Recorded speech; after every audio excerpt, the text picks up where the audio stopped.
everybody, welcome to Ben 10 What If Aliens? I'm Kralo, and today we're actually going to be going over Pokemon. Now, if you're not new to the channel, you'll know that Bossman kind of made a version of this earlier on, featuring a lot of the Pokemon that we're talking about today. But we're doing a remake of that video for a couple of different reasons. First, some Pokemon that were on the OG list actually got some information updated and added to them, thanks to Scarlet and Violet. And the second reason, the boss man wasn't able to fit every Smash Bros. Pokemon into a single video, and instead he thought of doing this remake. Now before we begin, here are the rules.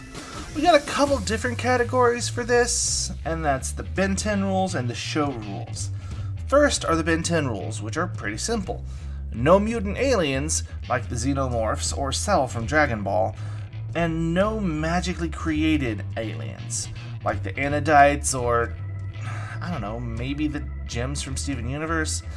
We'd have to dig into the lore for that before we could figure it out.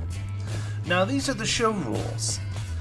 Aliens can be a pretty broad term for me, but if it's sapient and non-human, it counts, like elves in fantasy or the Quinari in Dragon Age, or, today's topic, Pokemon.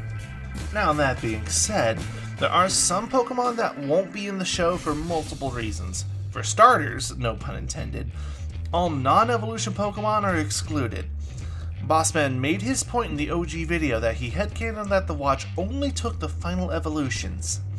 It's mostly to cut down on the list of Pokemon we'd have to talk about, because let's remember, there are over 1,000 of these little buggers now. Now another group of Pokemon we won't be talking about are the mutant Pokemon. Stuff like Mewtwo, Genesect, and the Galarian fossil abominations. Mewtwo and Genesect for the simple reason that they're genetically modified. And yeah, you can argue that, Bossman put Marvel Mutants on his Marvel episode. We have our arguments on why Bossman thinks that way, but this is the internet. People will argue about the dumbest stuff at the drop of a hat.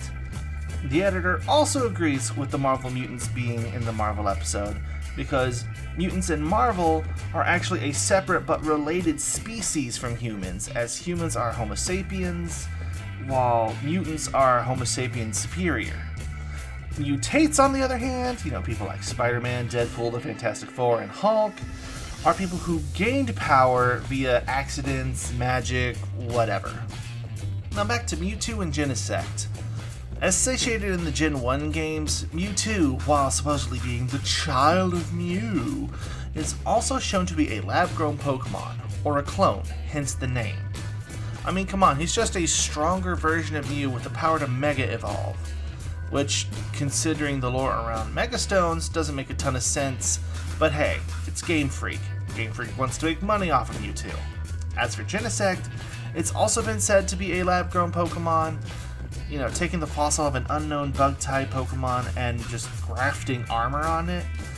There are theories out there of it being something like a Kabutops, an ancient Parasect, or, even an ancient Scyther, but those are just theories. As for the Galarian fossil Pokemon, they were intentionally made to be abominations. Look at these things. These things are practically begging for death. They were literally put together by a person named Careless, and is a reference to early paleontology where they would accidentally, or sometimes purposely, mix dinosaur bones and discover new species. Now another thing we'll do is not give the Pokemon Gigantamax forms or Mega Evolutions as their ultimate forms. We're not going to do that. But with all that being said, let's get into the video proper. First off, we've got Blastoise, the final form of the original water starter Squirtle, which is also the first starter Ash actually wanted in the anime. Now, while it was headcanoned that the Omnitrix would take the fully evolved forms, nothing said we couldn't use some stuff from Squirtle's other forms and appearances in media to figure out what other abilities and maybe some slight changes in appearances that Blastoise would have as an Omnitrix form. For example, It would be kind of cool to see Omnitrix Blastoise wearing the Kamina shades that Ash's Squirtle had, and have the green and black of Ben 10's outfit on his shell, and with the Omnitrix itself being at the center of the front of the shell, or maybe a little bit lower, kind of like the TMNT belts. But what moves would be on the Omnitrix Blastoise? Well, let's use some of the moves that Squirtle from Smash has, and maybe tack a few other things onto it. Omnitrix Blastoise would have the standard water gun as a normal attack, as well as the ability to withdraw into its shell, rocket itself into the air with waterfall, and use its cannons to do a full-blown hydro pump. In addition to those, let's also throw in Rapid Spin for whenever it's withdrawn into its shell, using an Iron Defense to turn its shell temporarily into steel to deflect attacks, using water to propel itself for a Skull Bash, and a finisher where the Blastoise wave crashes, surrounding itself with water and crashes itself into the opponent. Ben could easily use this form when he needs a good mix of defense and power, since Blastoise is basically just a tank with cannons. But now that we've talked about Blastoise, let's move on to its ultimate form. Now, it's kind of hard to come up with a design concept for Ultimate Blastoise, because Mega Blastoise is usually the thing that people think of. So let's try using that as a base. Let's say it's gained the Steel type and becomes encased in armor. Kinda like an Iron Turtle. The cannons on its backs have been removed and instead have been given a mini hydraulic cannon all over its hands and legs to give it the ability to use them to move fast, make high jumps, and soft landings. It can also shoot water from its hands, legs, and finally its chest, kinda like a water-based Iron Man mixed with Gamera. It can use the elemental beam moves like Hyper Beam, Psy Beam, Charge Beam, Signal Beam, and Solar Beam. It also gets a boost to Aura and Pulse moves with the ability from its Mega form, Mega Launcher, though it loses the ability to Mega Evolve or any other such temporary form while it's in the ultimate form. Second on our list is the final form of the first Pokemon in the original Pokédex, the first of the Kanto starters Ash caught, and the evolved form of Ivysaur from Smash.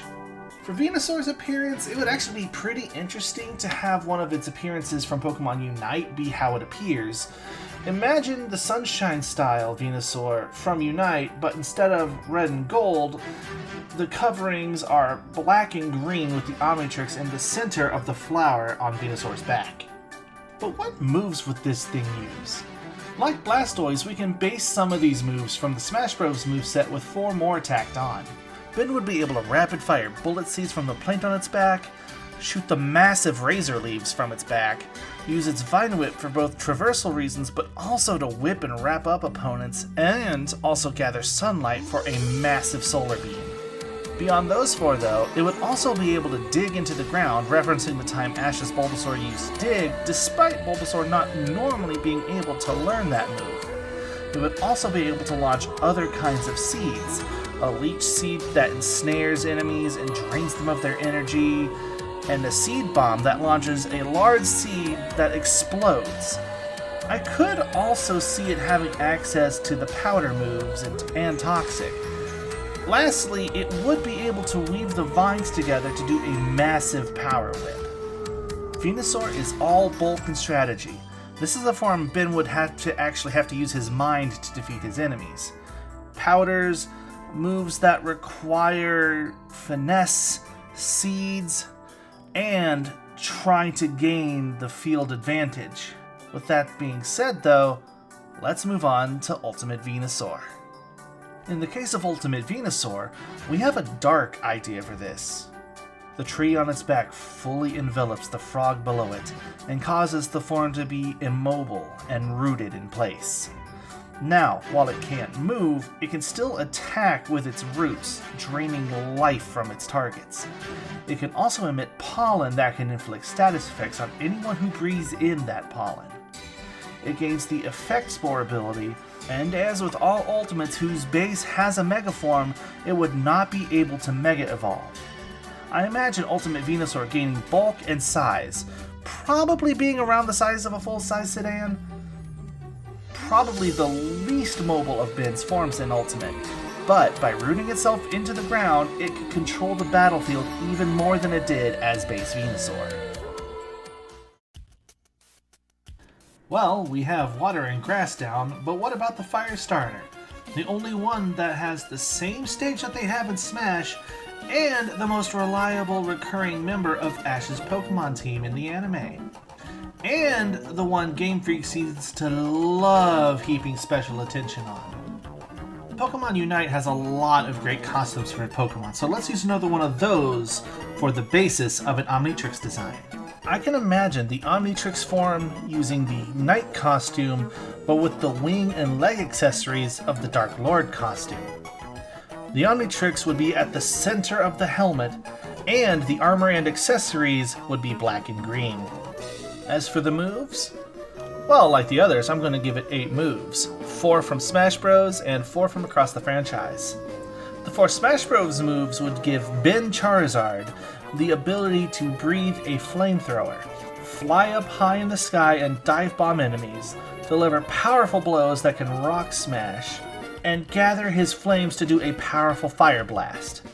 Beyond that, while flying, it could grab an enemy and do a devastating seismic toss, harden its sharp nails for an iron claw, surround himself with flame to do a flare blitz, and gather the wind with his wings to do an air slash. Now what happens if we ultimate Charizard? Now to repeat ourselves, we'll be using the Megas as a starting point basis for the ultimate forms, since it has 2. Now for starters, it does gain the Dragon typing like its Mega X form, replacing its Flying type, and also gains the Drought ability from its Mega Y form. It loses its bipedal stance, going for more of a quadruped look, and gains mass in its wings and forearms, so that it can fly faster and carry others more reliably. Out of all the ultimate forms, it is the one that has air superiority. Its firepower would be on par with something like Bahamut's Mega Flare in terms of damage, like a biological F-22. It could launch different kinds of blasts from its mouth, utilizing fire, flying, or dragon energy. Its speed in the air would be like a sonic jet. There are technically 4 Raichus we gotta go through, as we can't use Pikachu or Pichu, and Raichu has both a Cantonian version and an Alola version, so we won't be spending a ton of time on each form as we did with the Kanto starters.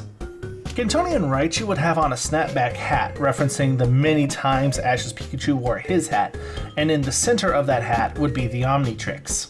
Cantonian Raichu can use moves like sending out thunderbolts, dashing around with quick attack, slamming its body into things, bashing things with an iron tail, paralyzing enemies with a thunder wave, and surrounding itself with electricity for a volt tackle. A fast and speedy form with a lot of electrical damage, but with a little bit of bulk. With its small feet, it would probably have some trouble making a lot of quick turns in a row, but that may be either compounded upon in its ultimate form. Alolan Raichu would be wearing a hoodie for where the Omnitrix would be, a reference to a Pikachu outfit from Pokemon Unite that looks like it would fit on a laid-back Pokemon like an Alolan Raichu. The Omnitrix would be in the center of that hoodie. Alolan Raichu would be able to put up things like light screen and reflect, send out Electro Balls, use psychic powers, control the flow of things around him with psychic terrain, or power itself up with electric terrain, ensnare enemies with Electro Web, and gather energy to devastate with an expanding force. Unlike Cantonian Raichu, it would be a bit like Venusaur in being a combat control form, but unlike Venusaur that focused on giving detriments to its opponent to get its advantage, Alolan Raichu would be about giving itself every advantage it can. Ultimate Raichu gets the Steel type and an additional tail. It would gain some Steel type attacks like Metal Claw and whatnot, all while keeping its abilities consistent, with Static to paralyze any foes that attack it, and Lightning Rod to absorb any electrical attacks in the area. I can imagine it doing like what Donphan does and curling itself into a wheel as well. However, its rolled up form would have its tail wrapped around it to create a buzzsaw-like spiked tire that could tear across battlefields with even more speed. Alolan Raichu swaps out the Psychic type for the Fairy type and gains a pair of fairy or insect-like wings, and would be trading some weaknesses and gaining several advantages, such as immunity to Dragon type attacks and resistant to Bug and Dark type attacks. They would gain access to attacks such as Moonblast and Fairy Wind while keeping their ability Surge Surfer. It would still have a lot of battlefield control stuff to give itself advantage, but with more about healing those in its terrain, preventing manipulation and status conditions, while weakening Draconic-like foes. With the Raichus done, let's move on to the evolved form of the original recurring troublemaker in Pokemon, Wigglytuff. Omnitrix Wigglytuff would have the Omnitrix on its ear like an ear clip.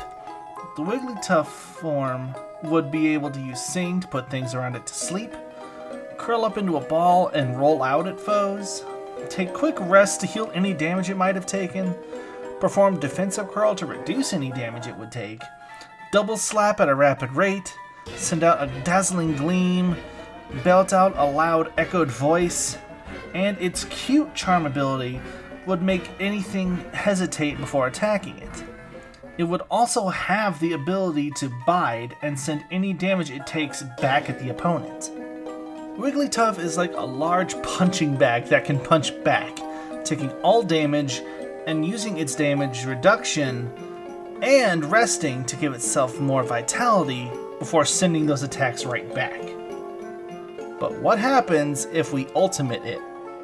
Wigglytuff is a hard one to create for, but what I'm seeing is a sort of Benwolf type alien where it loses its mouth and the ability to puff into a balloon and fly, in exchange for better sonic abilities with a loudspeaker for a belly. It gets the fighting type replacing its normal and gains the punk rock ability to boost its sound-based attacks. It would be able to use high-powered sonic blasts, infrasonic to disorient, and ultrasonics to shatter glass and stone. It would be even more able to return damage back to sender. Its most powerful sonic blasts would be able to leave craters in the ground, and its arms would always be covered in vibrational sound, causing any double slap it does to hit a dozen times for each hit. Well, we're hitting near the end of the list, with only 2 left after this, as we aren't using Mewtwo. So let's move on to the Aura Pokemon, Lucario. The Omnitrix would take the place of the spike on Lucario's chest, and as a Lucario, Ben would be able to knock enemies back with Force Palms, gather his energy into large Aura Spheres, make himself harder to hit with Double Team, strike swiftly with extreme speed, strike like a comet with Meteor Mash, strike across long distances with Vacuum Waves, send out powerful Steel Beams, and get faster every time he is stuck thanks to his Steadfast ability. Lucario is very much a mix of a close-range brawler and a long-range attacker. A kiter, getting in close for a few quick hits before dodging and backing off to do a few more powerful distant attacks. It would probably be difficult for Ben to get his head around Aura at first, as it's an energy that he'd have to learn to control. I could see an entire story based around him learning to harness Aura, and he isn't able to use Aura Sphere or Vacuum Waves until then. So with base Lucario done, let's ultimate him. With Ultimate Lucario, I can see it keeping the typing that regular Lucario has, but physically gaining metal claws on its paws and feet, similar to Marvel's Wolverine and X-23. Ability-wise, it stays the same, but gains more claw-based attacks, such as Shadow Claw, X-Scissor, Psycho Cut, and Dragon Claw. I could also see it having an extra pair of arms or two made of Aura behind him at all times while in Ultimate form. It also loses the ability to Mega Evolve. With this, it is the most powerful physical attacker in Ben's arsenal, able to take on even the largest of foes, slice through the hardest materials. Its speed would only be surpassed on ground by Cantonian Raichu and Greninja, a true master of the frontal assault. It's been a little while, but let's talk about another starter. In fact, these last two are both starters. First up, we have the Frog Rogue, Greninja. For Greninja, the Omnitrix would appear just below his tongue on his chest, kind of like a badge. He would be able to throw Precision Water Shuriken, disappear from sight for devastating Shadow Sneaks, cut through enemies with Night Slashes, substitute himself with things to avoid taking damage, lick foes with his long tongue to paralyze them, create a smoke screen to hide his presence, use a haze to control the battlefield, and uses his Battle Bond to transform into a more powerful Ash Greninja form. In its Ash Greninja form, its attacks and speed go way up, and acts as an almost half step in between its first form and its ultimate form. With that being said, what about its ultimate form? Ultimate Greninja, like Ultimate Lucario, keeps its original typing while physically gaining a bubble cloak to help it turn invisible, as well as a water scroll on its back that functions like a water tank for emergencies.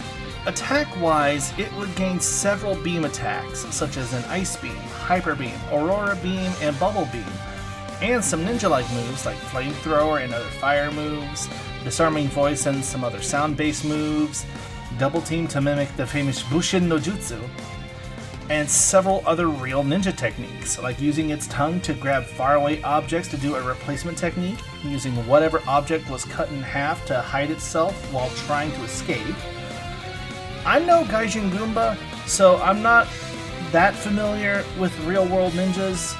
Anyway, abilities-wise, it would gain Illusion, which, in the context of Ben 10, lets it disguise itself as a different alien or Pokemon. Last but not least, we have the Fire Dark Wrestler from Parts Alola, Incineroar. For Incineroar, the Omnitrix would appear on the belt line like a champion belt. As for moves, Incineroar can knock opponents to the ground with his Dark Lariat, send them flying backwards with a Dark Pulse, get revenge for attacks done to him, make them gasp with Throat Chops, build up overwhelming Temper Flares, knock enemies to the ground with Stomping Tantrums, sweep them off their feet with low kicks, and thrash about when he gets overwhelmed. And his intimidating presence makes foes unable to harm him as much. Incineroar would be very much like Wrath in power and personality, but even more brutal in its takedowns. As like Wrath, it's a professional wrestler. But instead of the more Hulk Hogan, Macho Man, Ultimate Warrior type like Wrath is, I could see it being more of a modern Roman Reigns during the Tribal Chief OTC era. Brutal, but effective. Something that only gets compounded as it goes Ultimate. Finally, we have Ultimate Incineroar, and we have a weird idea for you. First, it swaps the placement of its types, so rather than Fire Dark, it's now Dark Fire. And appearance-wise, it loses most of the red on its fur for a more purple look. Design-wise, we went with the Undertaker as a source of inspiration. Fighting-wise, it's dark flames that can't be put out by any conventional means. It only goes away when it burns out of oxygen. It would be a true beast in battle. Ruthless strikes, no wasted movements, throws, grapples, every movement with dreadful purpose, with the goal of winning. This mindset would influence Ben and make it a form he'd only wants to use when backed into a corner, a last resort in terms of brutality. And with that, we are done. This was certainly fun. Now, before we wrap up, we do need to thank Luslock, the artist who designed our ultimate forms for both this video and the original. His DeviantArt is linked in the description along with all the other links. This series would not have been possible without him. And honestly, it wouldn't be here without you guys. Anyways, next What If Alien should either be a Dragon Ball one with Daima wrapping up soon, or one of the two mystery series we mentioned in the end of the year video. As always, thank you for watching, and remember to like, comment, and subscribe, or else YouTube will steal our lungs. Later!